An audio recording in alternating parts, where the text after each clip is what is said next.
সে সময় বাণিজ্য মেলায় কি অফার চলছে, আমরা কি কিনলাম, কি করলাম তাই থাকছে আজকের ভিডিওতে। হ্যালো এন্ড আসসালামু আলাইকুম। Welcome to my another video. গতকাল আমরা বাণিজ্য মেলায় চলে গিয়েছিলাম। প্রায় আমাদের সোনিয়াকড়া রায়েরবাগ থেকে বাণিজ্য মেলা অনেকটা দূরে, আমাদের বাইকে যেতে প্রায় 2 ঘন্টার উপরে সময় লেগেছে। বাণিজ্য মেলায় এন্ট্রি নিতে আমাদের কিছুটা দেরি হয়ে যায়। দেন আমরা টিকিট কেটে তাড়াহুড়ো করে বাণিজ্য মেলায় ঢুকতে প্রথমে আপনার চোখে লাইটিং এর দোকানটা পড়বে। আসলে সবগুলো লাইটিং গুলো খুবই সুন্দর ছিল, এগুলো তুর্কি ছিল, অনেক সুন্দর ছিল দেখতে। প্রাইস মোটামুটি রেঞ্জের ভিতরে ছিল, কিছুটার প্রাইস অনেকটা হাই ছিল। দেন আমার মেয়ে এখানে তার ভাইরাল আইসক্রিমটা ট্রাই করলো। আমার বেচারি তো লোকটার সাথে পারছেই না, উনি অনেক ট্রিক্স ওর সাথে করলো। ফাইনালি ও আইসক্রিমটা পেয়ে খুবই খুশি হলো। আসলে বাণিজ্য মেলায় এত পণ্য, এত কিছু, সবকিছু মিলিয়ে দেখানো সম্ভব না, যা পেরেছি তাই দেখানোর চেষ্টা করছি। সিরামিক্স এর দোকানে সিরামিক্স গুলো 50 টাকা থেকে শুরু। আসলে ওরকম ভাবে সবকিছু দেখানো সম্ভব না, সব প্রাইসও ঠিক মনে নেই। থ্রি পিসের দোকানের থ্রি পিস গুলো আমার অত ভালো লাগেনি, জাস্ট আমি একটু দেখে চলে আসছি। খাবারের দোকানগুলো খাবারের অনেক রকমের ছিল। এখানে ছিল বন্দি কারাগারে থাকা মানুষের হাতের তৈরি জিনিসগুলো, খুব সুন্দরই লেগেছিল আমার। এখানে আমি কয়েকটা জিনিস কালেক্ট করেছিলাম। জুলাই যোদ্ধাদের এখানে একটা ফটো সেশন ছিল। এই খাবার স্টলেতে অনেকগুলো খাবারের অফার চলছিল। খাবার স্টল গুলোতে বেশি মানুষের ভিড় ছিল, কারণ এখানে বিভিন্ন ধরনের অফার দিচ্ছিল। তাই মানুষ অফারের জিনিসগুলো, মেলায় এত স্টল ছিল সবকিছু বলার ক্ষমতা আমার নেই, কেননা পাশাপাশি আমারও কিছু কেনাকাটা করা লাগছে।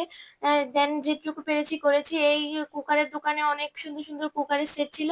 আমার পর্যাপ্ত পরিমাণ কুকার আছে, তাই আমি এগুলো কিছু আর নিইনি। দেন আমার মেয়ে এখানে তার জন্য একটা পুতুল চুজ করলো। জুয়েলারির দোকান, যে কত রকমের জুয়েলারির দোকান আছে বলার বাইরে, অনেকগুলো, অনেক সুন্দর ছিল এই জুয়েলারি গুলো। এগুলো দাম আমার কাছে কিছুটা বেশি মনে হয়েছে, কিন্তু ওদের কোয়ালিটি অবশ্যই ভালো। মেলার কর্তৃপক্ষ এখানে বা মানুষদের জন্য বিশ্রামের স্থান রেখেছে, জিনিসটা খুবই ভালো লেগেছে। এই ছোট দোকানের ছোট ছোট পার্টস গুলো অনেক সুন্দর ছিল। এই দোকানের এগুলোকে কি বলে আমি ঠিক জানি না, এগুলো অনেকগুলো দাম ছিল, আমার কাছে অতটা ভালো লাগেনি, প্লাস্টিক জাতীয়। এখানে এই স্টেশনারি দোকানটাও খুব সুন্দর ছিল। জামদানি শাড়ির দোকানে শাড়িগুলো 4,000 থেকে স্টার্টিং, ভালোই ছিল। দেন এখানে তুর্কির এই দোকানটাতে ওরা প্রাইস অনেকটা বেশি বলছিল, বাট পণ্যগুলো অতটা সুন্দর ছিল না। দেন এই ব্যাগের দোকানটা অনেক সুন্দর ছিল, থাইল্যান্ডের ব্যাগগুলো ছিল। আমি একটা ব্যাগ খুব চুজ করেছিলাম আমার মেয়ের জন্য, পরে কিনিনি, এখন এটার জন্য খুব আফসোস করছি। এই থাইল্যান্ডের প্রোডাক্ট দোকানেরটা অনেক সুন্দর। এখানে থাইল্যান্ডের সবগুলো প্রোডাক্ট পাওয়া যায়। অনেক প্রাইস রেঞ্জ অনেক হাই ছিল, বাট প্রোডাক্ট গুলো খুব সুন্দর ছিল। এই দোকানের প্রত্যেকটা পণ্য খুবই সুন্দর ছিল, খুব মনোমুগ্ধকর ছিল। ওদের প্রাইস রেঞ্জও লিমিটেড এর ভিতরে ছিল। দেন আমার মেয়ে এখানে টেডির সাথে একটু দুষ্টুমি করলো। এখানে বাচ্চাদের জন্য বিভিন্ন রাইডের ব্যবস্থা রয়েছে। আমরা যেহেতু আমার মেয়ে কিছুতেই উঠেনি।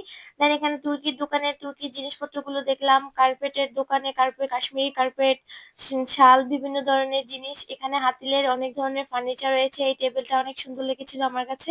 মেলার এই দোলনাগুলো আমার দোকানের তুলনায় অনেকটা বেশি মনে হয়েছিল। আসলে মেলায় এত কিছু সবকিছু ক্যাপচার করা পসিবল হয় না। এখানে দেখি স্যাবোর এই দোকানটাতে ম্যাঙ্গো স্টিকি রাইসের জন্য খুবই ভিড়। দেন আমরাও একটা ট্রাই করলাম, প্রায় 10 মিনিট খোঁজার পর পেয়েছি। ফাইনালি কেনাকাটা শেষ করে আমরা বাসার উদ্দেশ্যে রওনা দিয়ে দিলাম, কেননা আমাদের বাসার অনেক দূরে। দেন আমরা আসার পথে একটু ফটো সেশন করে নিলাম। আল্লাহ হাফেজ।